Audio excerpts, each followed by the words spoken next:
Hello and welcome to the Irish History Podcast. My name is Finn Dwyer, and in this episode we return to the 11th century in the Great War of Munster and Ulster. In this show we will see the struggle between the King of Munster, Muirchertach O'Brien, and his great rival, the King of Ulster, Donald MacLachlan, continue. A new edge of ruthlessness will creep into our story as Ireland moves into the 12th century. However, this show is not all bloodshed, gore and violence. At a gathering of church leaders in 1101, we will see what the church made of attitudes to sex in Gaelic Ireland. And before we finish, we will have seen the arrival of the first known Norman in Ireland, Gerald of Windsor. So, with all that ahead of us, let's begin.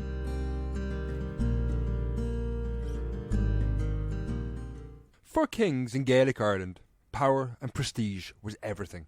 And in 1090, Muirchertach O'Brien, the King of Munster, was an utterly deflated man. Coming from a long line of powerful kings, which included his grandfather, Brian Boru, there was a great expectation on his shoulders. But now he seemed on the verge of losing all power and credibility. On the battlefield he had suffered heavy defeats, and he had failed to even defend his own territory, which had been raided on numerous occasions in the previous 2 years. In an age where honour and pride in one's family were the standards by which everyone was judged, Muirchertach was clearly letting the side down. This was obvious for all to see. Indeed, Muirchertach suffered the daily humiliation and reminder of his failure when he looked on the burned-out shell of his family's fortress at Kincora. It was at this fortress where the great kings of his family, MacGamon, Brian Boru, his own father Turlough, had lived and died. However, in 1090 the fort was burned out, having been destroyed by the King of Ulster, Donald MacLachlan, when Muirchertach was powerless to stop him. These were bad times indeed.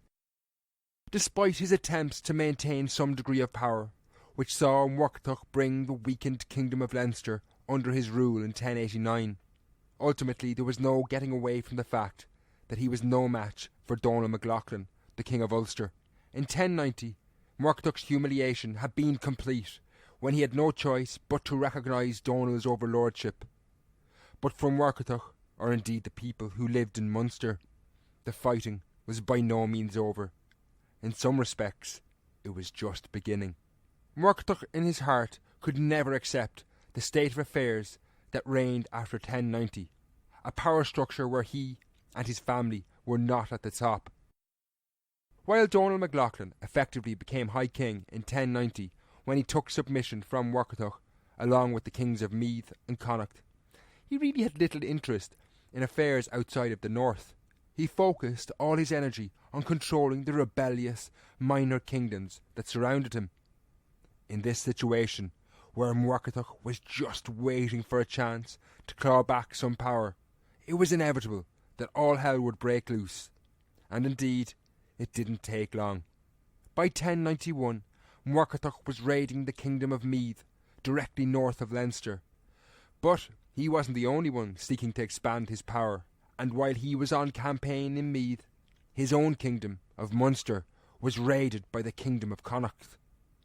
It must have seemed to the peasants suffering in these raids that this war would continue for generation after generation, with kings attacking each other in raid and counter-raid, with little ever changing. Indeed, for me, it's conflicts like this that smashed the notion that daily life in the past was somehow nicer, easier or simpler. Far from it.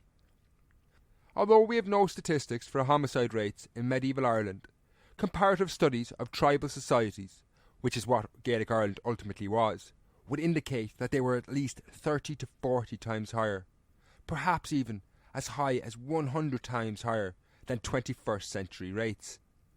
Now that means that pretty much everyone in Gaelic Ireland knew someone close to them who had been murdered. The point of this is not to reduce life in the medieval world to one long story of death, but to acknowledge what the impact of these constant series of raids and counter-raids was. Despite the constant violence, things did change. Well, at least those doing the dying did change. and that could have huge consequences. The year 1092 saw the continuation of an age-old conflict between two rival families in the remote kingdom of Connacht, when the King of Connacht, Rory O'Connor, fell into the hands of his family's bitter rivals, the O'Flahertys. And in the trademark brutality of the era, the O'Flahertys horrifically blinded Rory, which in effect dethroned the man. Although the O'Connors hung on to power in the west, Connacht was thrown into turmoil, as it had been Rory O'Connor who had successfully held Muirchertach O'Brien and his army of Munster at bay during the previous decades. When word got out that Rory O'Connor had been blinded and deposed, it was Muirchertach O'Brien in Munster, eager for his chance to rise, who reacted first, when he swept into Connacht and took advantage of the chaos there. The campaign got off in the usual format, when Muirchertach's army sailed up the River Shannon and plundered the monastery of Clonmacnoise. But this was just a foretaste of what was to come. This was followed up by a full-ground invasion.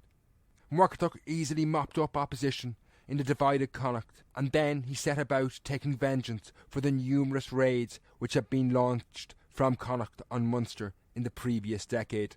Usually in these situations, a victorious king like Muirchertach would just take submission from a vanquished foe. However, in 1092, Muirchertach cast centuries of military etiquette, Gaelic law and tradition aside. Instead of taking submission, he deposed the O'Connors entirely from their rule over Connacht. In their place, he now installed as kings of the province the Ehédons, a minor family from South Connacht who had never ruled before. Effectively, nobodies. This was an incredible move in the medieval world, bringing in people who had no claim and making them kings. It would have shocked Gaelic Ireland to the core. Unsurprisingly, the O'Connors were unwilling to accept this new state of affairs, and in late 1092, as winter swept in, they began to challenge Muirchertach's new order in the west. Furious, Muirchertach could not react immediately, as the winter of that year was recorded in the annals of the Four Masters as great frost and ice in this year, and the lakes and rivers of Ireland were frozen over, so that men and horses were wont to pass with dry feet over the lakes, and great snow fell afterwards. Huddling around fires to stave off the bitter cold, people must have waited with trepidation for what 1093 would bring, and Muirchertach did not let anyone down. As the weather cleared, Muirchertach went on the offensive, attacking the lands of the O'Connors, and this time drove them from Connacht entirely. This action completely reorganised the power structure in the west. For Muirchertach, this clearly had the desired effect. He was now the most feared man across Ireland, and soon his long-time enemies were submitting to him, most notably the King of Meath, and then his brother Diarmid, who had opposed his rule from day one.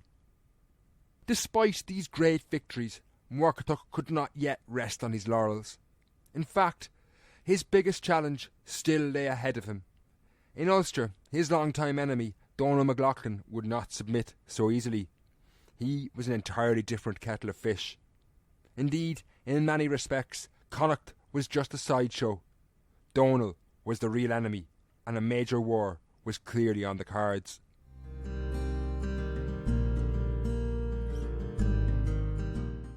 By 1093, Donald MacLachlan, the King of Ulster, had noticed the growth in Muirchertach's power, and he knew he had to act. But Donald, he was crafty, clever and strategic. He did not immediately go to war. Instead, he first built up an alliance with the other Ulster kings. The following year, all of Ireland must have trembled as this force took to the field, moving south out of Ulster into Meath, then Dublin, before striking southwest to Munster. As they moved, they added kings to their alliance. First, the King of Meath, who had submitted to Muirchertach out of fear in 1092, signed up, no doubt taking the chance for vengeance. They were also joined by another man who was more than willing to join an alliance to bring Muirchertach O'Brien down. This was the Norse King of Dublin, Godfrey Crowan. Godfrey was descended from the Viking raiders of the 10th century and had muscled his way to power in Dublin from his base in the Isle of Man. and wrenched the city free from Muirchertach's influence when Munster had been under attack from all sides in the 1080s. Godfrey, no doubt fearing retribution from Muirchertach, was eager to join Donal and for once and for all take the chance to put Muirchertach back in his place. From Dublin, this major army now moved southwest towards Munster. Like all medieval armies, they no doubt moved slowly, pillaging as they went, taking food from peasants, and creating havoc. However, this force did not get very far. About 30 miles from Dublin, they were faced by Muirchertach and his army. He had heard of this force and knew he had to break them. There was no way around this. Donal's army had only one purpose. That was to destroy Muirchertach's rising power. In a pitched battle fought on the plain of Leinster, the alliance of Ulster, Meath and Dublin routed Muirchertach's army. Now the path into Munster lay clear. Destruction and pillage lay ahead. However, in an inexplicable move, Donal, after his great victory, retreated back into Ulster. Muirchertach must have been elated, relieved and stunned in equal measures. We don't know for certain what happened, but it seems most likely that some argument had followed the great victory, and Donal was unsure of proceeding at the head of such a weakened and divided force. While Donal could retreat to the safety of Ulster, others were not so fortunate, and now fear gripped Dublin and Meath. They were vulnerable to attack without the protection of Donal's northern army. Muirchertach saw his chance, and his retribution would be fierce, swift and terrible. Despite their defeat to Donal, Muirchertach's army was still able to take advantage of Dublin and Meath's vulnerability. Dublin was first on the chopping block. Arriving in the city, there was no opposition, and Godfrey Croghan was deposed and banished. Having dealt with Godfrey, Muirchertach now pushed north out of Dublin, where the people of Meath must have trembled with the army of Munster advancing down on them. Their fate would be far worse than that of Dublin or even Connacht in previous years. Arriving in Meath, Muirchertach expelled the ruling Imhel Shochnal dynasty, and then partitioned the once mighty home of the Southern O'Neills into two inconsequential kingdoms ruled by minor kings. The kingdom of Meath, that had provided dozens of high kings, was now utterly vanquished, dismembered, and on its deathbed, so to speak. While the world of Gaelic Ireland suffered under the weight of war and man's inhumanity to man, in 1094, the year 1095 brought a reminder of the cruelty that nature could deliver, when a plague of epic proportions ripped through the population in Ireland. Little exact detail is known of this plague, but it was probably the worst since the plague of Justinian in the 540s, and comparable to the Black Death in the 1340s. According to the annals of the Four Masters, 1 in 4 people died. Medieval medicine was completely unable to understand a complex illness like plague, and the population were completely vulnerable. We have little idea of how exactly it impacted society. However, if the Black Death 2.5 centuries later is anything to go by, we can expect that normal society would have temporarily collapsed.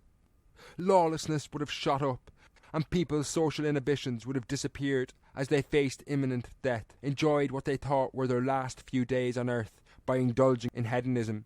Unlike almost everything else in the medieval world, this plague did not recognise the rigid hierarchical class structure, and among the thousands who succumbed was the exiled King of Dublin, Godfrey Croghan.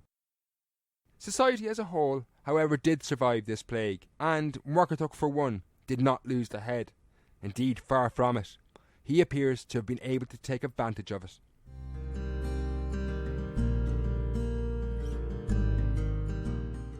As Ireland was littered by plague victims, Muirchertach initiated a new campaign to reaffirm his authority in Connacht. The O'Connors had returned to the province and were causing serious trouble, leading an army and in the process no doubt spreading plague by having hundreds, if not thousands of people traipsing across the country. Muirchertach invaded Connacht again, this time defeating and killing the heir of the O'Connors. On Midsummer's Day, that's June the 21st, Muirchertach established a semi-permanent encampment in the province, where he would stay until September the 29th. During this campaign, he set about utterly annihilating the O'Connors. He again expelled the ruling dynasty from the province, while also taking a huge number of hostages from the wider O'Connor clan. These would be executed if their relatives dared to go to war or challenge Muirchertach again. In this campaign, he also took a vast swathe of southern Connacht and ruled it directly himself. As he returned to Munster in late 1095, Muirchertach's rise in power had been impressive. But during these campaigns, he had still not really challenged the power of his great rival, Donald MacLachlan. In 1097, Muirchertach began his first attempt at conquering Ulster, a province that had been the graveyard of the careers of many aspiring kings. Despite the prospect of the oncoming war, 1097 must have been a year of great hope, not because of the activities of any king, but because of the prospect of a good harvest. Harvest, for the majority of the population, was the key event of the year. The peasantry had little interest in the wars of kings. They would not benefit no matter who won, but a good harvest ensured a year free from starvation and the disease that inevitably accompanied it. In years of good harvest, parents could look at children in the knowledge that they would survive the winter. Later in 1097, the good weather delivered a great harvest. As the annals of the Four Masters recorded, the crop of nuts gathered that year lasted for 2 full years. However, this festivity was tempered when Muirchertach prepared for war against Donald MacLachlan, and it seemed the major confrontation between the two had finally arrived. While famine would be absent, it now seemed many would die in war. It was Muirchertach who provoked this conflict, when he pushed north into eastern Ulster, arriving in what was unquestionably the weaker part of the province, the vassal kingdoms of Donald MacLachlan. However, he was also in the sphere of influence of the Abbot of Armagh. Aware of the destruction that would ensue if the two went to war, the Abbot negotiated a peace between Donald and Muirchertach, staving off conflict for at least another year. However, everyone must have known that this peace could not last. While many expected war in 1098, the world of Gaelic Ireland was severely rattled by a completely unforeseen event, when an army turned up relatively out of the blue, led by the King of Norway. War between Muirchertach and Donald was now put on the back burner as people tried to get their head around the arrival of a man who had crossed the North Sea, travelled around the north coast of Scotland just to get to Ireland.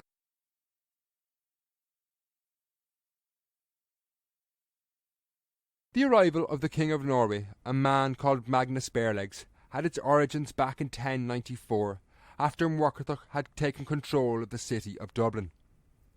In the years after this, Muirchertach began to expand his influence into the Irish Sea. Realising they could not stand up to a man who had so brutally dealt with his enemies at home, the powerful aristocrats in the islands of the Irish Sea submitted to him. This expansion, however, brought Gaelic Ireland into conflict with others who had interests in the region, one of whom was the King of Norway. The islands in the Irish Sea were inhabited by the descendants of the Norse Vikings, who still maintained connections to their ancestors' homelands in Scandinavia, and Muirchertach's expansion into the Irish Sea threatened these connections. When word filtered back, the King of Norway reacted to quell this threat. In 1098, Magnus Barelegs arrived in person at the head of a great fleet and was conquering all before him. Most people must have thought that this man was a ghost from the past, reminiscent of his Viking forefathers. The king was no ghost, however. He was a very real danger. Muirchertach could not stop him, and the implications of Magnus seizing the region was immense, as Dublin was now vulnerable to attack. Indeed, the city's lucrative trade made it the most important centre anywhere in the Irish Sea region. Late in 1098, Ireland again quivered at the thought of an onslaught from Scandinavia. While 2 centuries earlier this had taken the shape of minor raids, in 1098 things were very different. Magnus Barelegs was no mere raider like his Viking ancestors. As King of Norway, he had substantial resources, and the conquest of Dublin was not beyond his capabilities. But then, in the same manner that he had arrived, relatively out of the blue, Magnus set sail for Norway again in 1099. While Gaelic Ireland, and in particular the inhabitants of Dublin, exhaled a collective sigh of relief, Magnus was by no means finished. He would return. Nonetheless, with Magnus off the scene temporarily at least, Muirchertach used this chance to turn his attentions back to Ulster and Donal. In 1099, Muirchertach pushed north again, but the Abbot of Armagh forced mediation between the two. But even religion could not hold these men apart forever. A year later, Muirchertach attacked Ulster, but this time it would be far in the west, away from Armagh and the conciliatory influence of the abbot.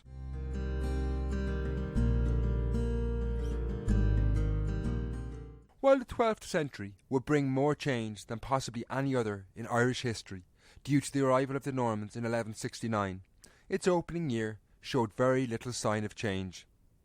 This year, 1100, saw Muirchertach continue the age-old interdynastic disputes when he launched yet another campaign into Ulster. This time he attacked into the west of the province and far from the reach of the conciliatory influence of the Abbot of Armagh. This time there would be no mediation. The conflict that was 10 years in the making had arrived. Muirchertach planned his invasion carefully. His land army would move north through the divided and broken kingdom of Connacht, crossing into Ulster over the Erne at Assaroe. Meanwhile, his fleet would sail up the coast, landing in the heart of Donal MacLaughlin's kingdom near the modern city of Derry at Inishowen, while a third prong would move from Leinster, attacking eastern Ulster, presumably entering the province through what is known as the Gap of the North in South Armagh.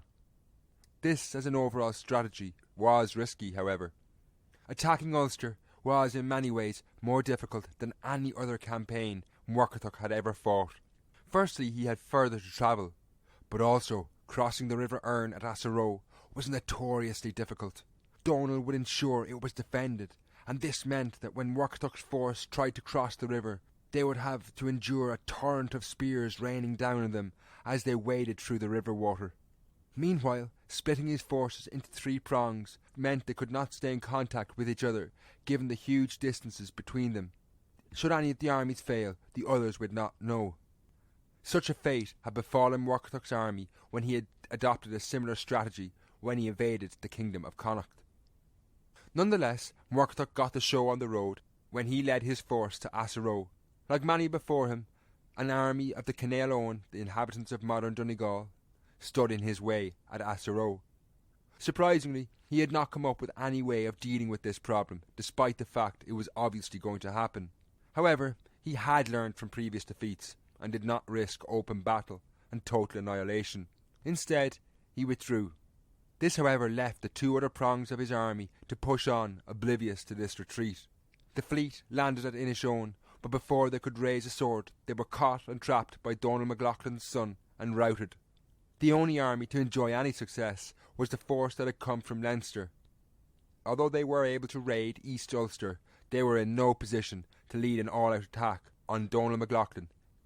The campaign of 1100 was clearly indecisive on both sides, and further conflict was on the horizon. For Muirchertach, this was not good news, as he now faced potentially 2 major foes in Donal in the north and Magnus Barelag should he return. But instead of trying to come to some arrangement with at least one of his enemies, he decided to push on and antagonise the most powerful man in northern Europe. That was Henry I, Lord of Domfront, Count of Bayeux, Duke of Normandy, and King of England. In 1101, a Norman ship arrived in Munster, carrying an emissary, Gerald of Windsor, who was looking for an audience with Muirchertach. The Normans had recently conquered Wales, and this Gerald was the steward of Pembroke. Arriving in Ireland, he was not representing the Norman king Henry I, but instead another man called Arnulf de Montgomery, the Lord of Pembroke. Montgomery, along with his brother, had risen in revolt against Henry I, and they had sent Gerald to Ireland seeking military aid. Given that Muirchertach at this stage could count among his enemies the most powerful man in Ireland, as well as the King of Norway, a clever decision would surely have been to send Gerald of Windsor's head to Henry I. Instead, he decided he would back the Montgomery brothers' revolt, and to bind the pact, he married off his daughter to Arnulf. No doubt having no say in the matter, Murkertach's daughter was shipped off to meet her new husband with the all-important army to fight in the de Montgomery brothers' revolt. For this woman, she was going to live in a strange country, to meet a husband she had never seen before, with whom she could not even speak the same language. It must have been a daunting prospect. Unsurprisingly, King Henry I of England was less than impressed with Murkertach's intervention in his kingdom, and soon he placed an embargo on all trade between the lucrative English ports and Ireland. This quickly had the desired effect, and according to the Norman chronicler William of Malmesbury, Murkertach soon realised the folly of his action and withdrew his support. Arnulf and his brother were defeated, and according to some sources, Arnulf himself fled to Munster and lived out his days with his father-in-law. In one final twist in this story, when Arnulf de Montgomery lost his title, Lord of Pembroke, this cleared the way for the rise of the later Earls of Pembroke, the de Clares. 70 years later, the Earl of Pembroke would be none other than Richard de Clare, a man on a strongbow who would spearhead the Norman invasion of Ireland in 1169. Back in 1101, however, Murkertach's intervention in England was just one incident in one of the most frantic years of activity we have yet covered. Next, we will turn to the Church in medieval Ireland, which in 1101 began the process of reform that involved the thorny issue of trying to control sex in medieval Ireland. Europe towards the end of the 11th century saw a general rise in religious fervour. Not only was the First Crusade launched, incidentally an event Gaelic Irish people participated in, according to the contemporary chronicler Guibert of Nogent, but it was also a great era of church reform. Beginning in the 1080s, this reform movement sought to expand papal power, free the church from petty politics in individual kingdoms, and bring wider European society into line with the church teaching. The process of reform began in Ireland at a great meeting of church leaders called the Synod of Cashel in 1101. As was customary across Europe, these synods were overseen by a monarch, and in a move that reflected his prestige, this task fell to Murkertach. Under his stewardship, the Synod of Cashel issued several edicts. Some were pretty straightforward, seeking to extricate the church from the world of secular politics by banning attacks on the church during times of war and forbidding the levying of taxes on the church. The Synod also dealt with corruption in the church, specifically simony, which saw people sell church offices for profit, an offence which would plague the church through the medieval period. When they turned to the issue of sex, things got slightly more complicated. Then, as now, relationships among the clergy was a hot topic. While the church professed celibacy among the clergy, tabloid newspapers would have loved Gaelic Ireland, because it was quite common for the clergy to have concubines. This reflected a wider attitude to sexual relationships in Gaelic Ireland, which is very different to what people often associate with Irish history. The Gaelic Irish appeared to have a comparatively lax attitude to sex and relationships. In Gaelic society, men could have a number of concubines as well as their wives. This was something acknowledged openly in society as opposed to a secret affair. In wider society, it's highly likely that sex was not a taboo subject or anything like it. As we've discussed in previous shows, there was no such thing as privacy as we understand it. No one had private rooms, so people must have had sex when other people were present. This created an attitude that was anathema to church teachings, and in several synods through the 12th century, the church began to attempt to bring these relationships into line with church teaching. Unsurprisingly, this was met with resistance among clerics and kings alike, who were not so keen to obey their church's teaching when they wanted to limit their sexual activity. While the Synod of Cashel discussed such salacious topics as the sex lives of clerics, Murkertach still found time to pull off what was a great political coup.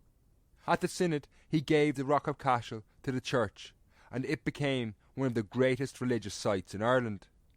Now, while that from a distance of 900 years, this may seem like the act of a pious king, Murkertach, in this act, was dealing a severe blow to a potential rival. While Murkertach's family, the O'Briens, had dominated Munster for over a century, they had displaced the O'Gonnacht kings, who had based themselves in Cashel for centuries before that. By handing this site to the church, Muirchertach was sweeping away centuries of legitimacy and tradition of his rival. No doubt pleased with himself as the synod drew to a close, despite playing the role of the pious monarch, Muirchertach nonetheless still found time to launch his greatest military campaign later in the year.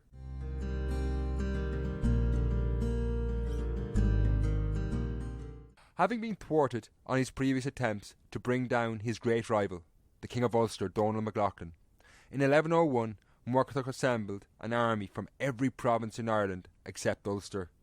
This force was designed to rid Muirchertach of his enemy once and for all. This time he would not split his forces up. He appears to have learned from the previous defeats. Staying clear of the conciliatory power of the Abbot of Armagh, again he pushed up the west coast to the entry point into Ulster over the Erne at Assaroe, where he had failed before. Whether he was opposed at Assaroe is not clear, but this time the traditional line of defence into Ulster did not hold. As the huge army poured into the province, Muirchertach, who had only a few months earlier presided over a great church gathering, now unleashed an orgy of violence on the north. Despite the edicts of Cashel, churches were burned and settlements attacked. He first rampaged through the territory of the Canail Conall in modern Donegal, who had stopped him at Assaroe the previous year. However, he reserved particular vengeance for when he crossed the Foyle into Donald MacLachlan's home territory of Tyrone. Years earlier, in 1088, Donald had annihilated Muirchertach and ravaged his kingdom of Thomond, destroying his family fortress of Kincora, and now the time for vengeance had come. Muirchertach sought out the famous O'Neill fortress of Greenaun on Ailach, a site of great importance to the northern O'Neills for centuries, and razed it to the ground. But despite seeing his home territories destroyed and annihilated, Donald MacLachlan would not submit. While he had unquestionably beaten Donald, Muirchertach had not destroyed him, or even taken submission from the King of Ulster. Donald had unquestionably survived to fight another day, relatively intact.